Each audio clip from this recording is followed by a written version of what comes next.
Right, good evening, Eric. As you could see behind me, investigators are still on scene. They're in the beginning of their investigation, still working to piece together exactly what happened here. But sheriff deputies did confirm to me this morning that the suspect is believed to have robbed at least 2 people, including at least 1 victim of a handgun. I'm going to step out the way so you can get a closer look at what we're seeing right now. You can see some crime scene investigators over there.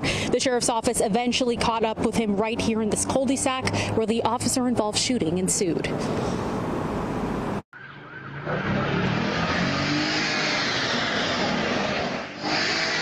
From a dangerous Richter scale, this is going off the edge. It all began around 9 a.m. when a construction worker who had just finished his shift had discovered someone who had broken into his vehicle. He was holding the victim's wallet and the victim's cell phone.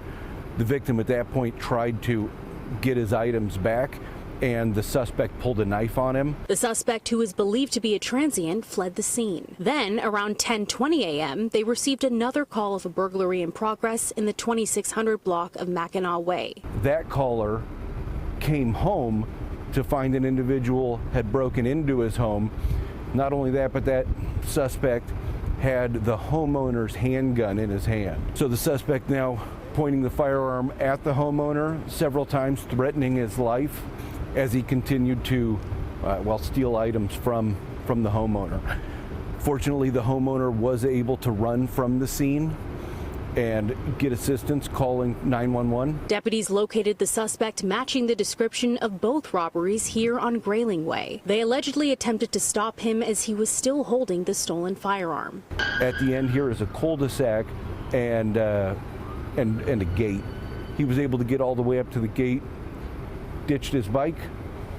The bike also was stolen from the residence here, and he finally raised up the firearm toward the deputies, which initiated an officer-involved shooting.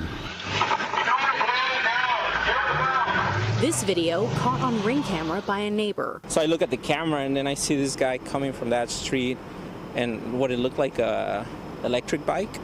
And then the police just were right behind him. Another neighbor says she witnessed the shooting. I hear 2 shots, and I was like, oh my gosh, this is happening. So I went inside because my girls and all my family was there, and I was like, they're shooting somebody. Deputies performed medical aid on the suspect, who was transported to a hospital in unknown condition. Officials have not yet released his identity. They also confirmed there appears to be no link between the victims and the suspect. Now, here is one last live look at the crime scene right now. We can also confirm that no deputies were injured in the shooting and that homicide detectives will lead the investigation in partnership with the Sacramento County District Attorney's Office. And that is the very latest. For now, reporting live in Sacramento County, covering local news that matters. Juliette Smith, Fox 40 News.